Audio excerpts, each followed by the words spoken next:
মুহাম্মদুর রাসূলুল্লাহ সাল্লাল্লাহু আলাইহি ওয়াসাল্লাম বলেন, তুনকাহুন নিসাউ লিআরবাঈন ওয়া লিমালিহা ওয়া লিহাসাবিহা ওয়া লিজামালিহা ওয়া লিদীনিহা ফাজফার বিজাতিদ দ্বীন তারিবাত ইয়াদাক। তোমরা যখন বিবাহ করবে বা বিবাহ দেবে, চারটা জিনিস দেখে তোমরা বিবাহ করবে অথবা বিবাহ দেবে। কয়টা জিনিস? চারটা। তার মধ্যে লিমা আলিহা, এক নম্বর ধন সম্পদ দেখে, ওয়ালি হাসাবিহা তার বংশ দেখে, তার ধন সম্পদ দেখে, দুই নম্বরে তার বংশ দেখে, এরপরে ওয়ালি জামালিহা তার সৌন্দর্য দেখে, ওয়ালি দীনিহা চার নাম্বার দিনদারিত্ব দেখে। ফাজফার বিজাতিদ দ্বীন তারিবাত ইয়াদাকা, তবে দিনদার মেয়ে হোক ছেলে হোক এটাকে অগ্রাধিকার দিবা। তাহলে বিবাহ করবে কয়টা জিনিস দেখে? চারটা জিনিস দেখে। এক নাম্বার সম্পদ দেখে, দুই নাম্বার বংশ দেখে, তিন নাম্বার সৌন্দর্য দেখে, রূপ সৌন্দর্য দেখে, চার নাম্বার দিনদারিত্ব দেখে। এই চারটা জিনিস দেখে তোমরা বিবাহ করবে অথবা বিবাহ দিবে। তবে ফাজফার বিজাতিদ দ্বীন তারিবাত ইয়াদাকা, তবে দিনদারিত্বকে তোমরা অগ্রাধিকার দেবে। দিনের বুঝ যে ছেলের মধ্যে আছে, দিনের বুঝ যে মেয়ের মধ্যে আছে, ওইটাকে অগ্রাধিকার দেবে, নতুবা তুমি ধ্বংস হয়ে যাবে। চিন্তা করছেন? কিন্তু আমরা এইটা দেখি না। আমরা দিনদারিত্ব বর্তমান দেখি একদম শেষে, আগে দেখি রূপ সৌন্দর্য ঠিক আছে কিনা, টাকাওয়ালা আছে কিনা, হ্যাঁ বংশ ভালো আছে কিনা। দিনদারিত্বকে আমরা 4 নম্বরে রেখে দিয়েছি। অথচ মুহাম্মদুর রাসূলুল্লাহ সাল্লাল্লাহু আলাইহি ওয়াসাল্লাম বলেন, যদি তার মধ্যে ধন সম্পদের মালিক না হয়, বংশ যদি ভালো না হয়, রূপ সৌন্দর্য যদি তেমন ভালো না হয়, দিনের বুঝ আছে, আখিরাতের ভয় আছে, দিনদারিত্ব আছে, ওরকম ছেলে ওরকম মেয়েকে তোমরা অগ্রাধিকার দাও। তাহলে তোমার এহকাল পরকাল উভয় জগতে শান্তি দিবেন কে? আল্লাহ রাব্বুল আলামিন শান্তি দিবেন। এজন্য মুহাম্মদুর রাসূলুল্লাহ সাল্লাল্লাহু আলাইহি ওয়াসাল্লাম বলতেন যে তোমরা রূপ সৌন্দর্য দেখে বিবাহ করবে না,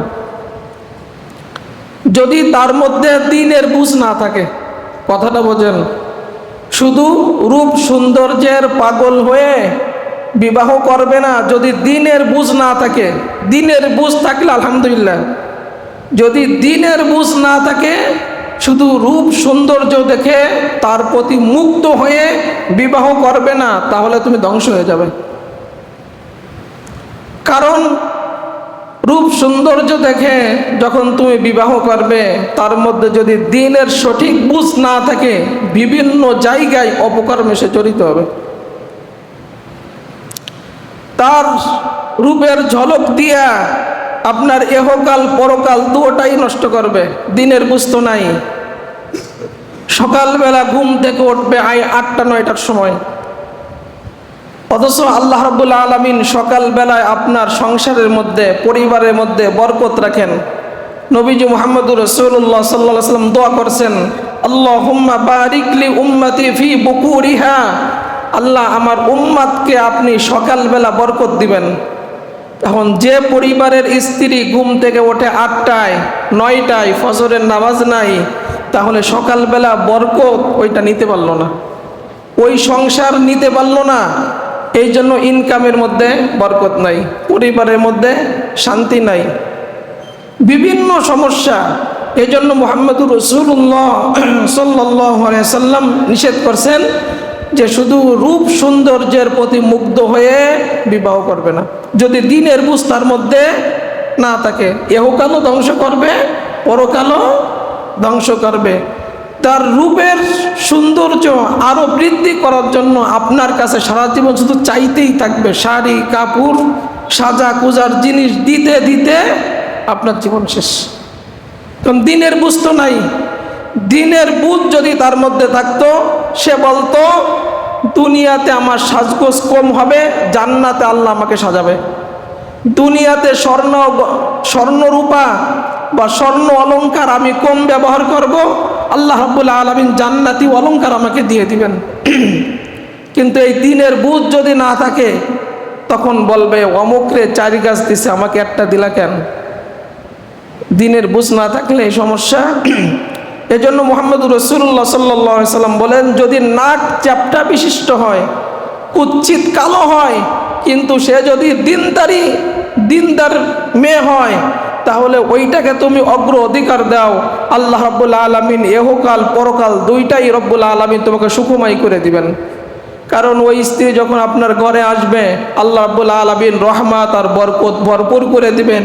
ফজরের নামাজ পড়বে, সূরা ইয়াসিন তেলাওয়াত করবে, বিসমিল্লাহ বলে চাউলের কৌটা থেকে যখন চাউল নেবে, আল্লাহ এর মধ্যে বরকত দিয়ে দেবেন। আপনি যখন বিভিন্ন কাজে আপনি বের হবেন, আয় রোজগারে বের হবেন, চাকরিতে যাচ্ছেন, ক্ষেত খামারে যাচ্ছেন, ঘরে বসে আপনার ওই নেককার স্ত্রী আল্লাহর কাছে দোয়া করবে, আল্লাহ আমার স্বামীর আয় রোজগারের মধ্যে আপনি বরকত দিয়ে দেন, আল্লাহ ফসলের মধ্যে বরকত দিয়ে দেন। এইখানে একটা টাওয়ারের মতো কাজ করবে তখন। এজন্য মুহাম্মদুর রাসূলুল্লাহ সাল্লাল্লাহু আলাইহি সাল্লাম যে তোমরা শুধু রূপ সৌন্দর্য দেখে পাগল হবে না, যদি দিনের বুঝ না থাকে।